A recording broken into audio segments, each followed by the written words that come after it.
Καλημέρα σε όλους, Daily Vlog νούμερο 10 και σήμερα είμαι πολύ καλύτερα ψυχολογικά σε σχέση με χθες. Χθες ήταν πάρα πολύ δύσκολη μέρα, πιο δύσκολη και από την Παρασκευή που μας πέρασε. Δηλαδή από το Daily Vlog 6 καλέ.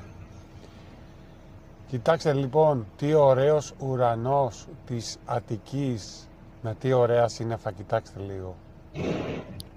Λοιπόν, σήμερα έκανα αναβάθμιση, όχι σήμερα, χθες που γύρισα από τη δουλειά, έκανα αναβάθμιση την 1.55 στο Eurotrack Simulator 2, οπότε αν τα καταφέρουμε στο Nicolas Game GR κανάλι, θα βάλω link από κάτω στα σχόλια, καρφιτσωμένο μήνυμα, μήπως και παίξουμε κανένα multiplayer convoy, οπότε τσεκάρετε. Ετοιμάζομαι να φύγω για δουλειά και θα τα πούμε. Κάντε like, subscribe και σχόλια από κάτω. Πριν κλείσω αυτό το βίντεο θα ήθελα να σας πω το εξής.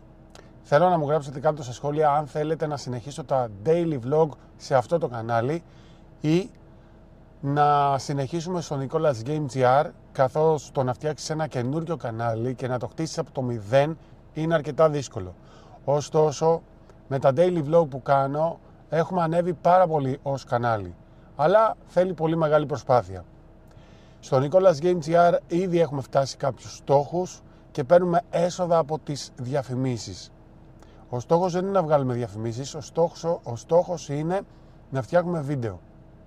Οπότε αν θέλετε να συνεχίσω τα daily vlog, γράψτε από κάτω σχόλιο σε αυτό το κανάλι.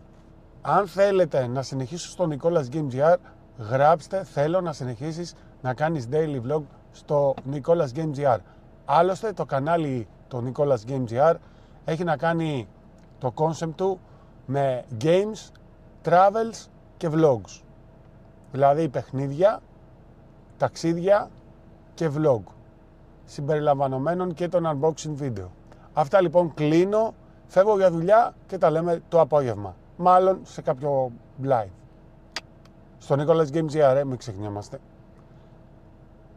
Αρκεί να το επιτρέψουν οι συνθήκες. Καλή δουλειά σε όσους δουλεύετε και καλές διακοπές σε όσους φεύγετε με άδειες. Bye.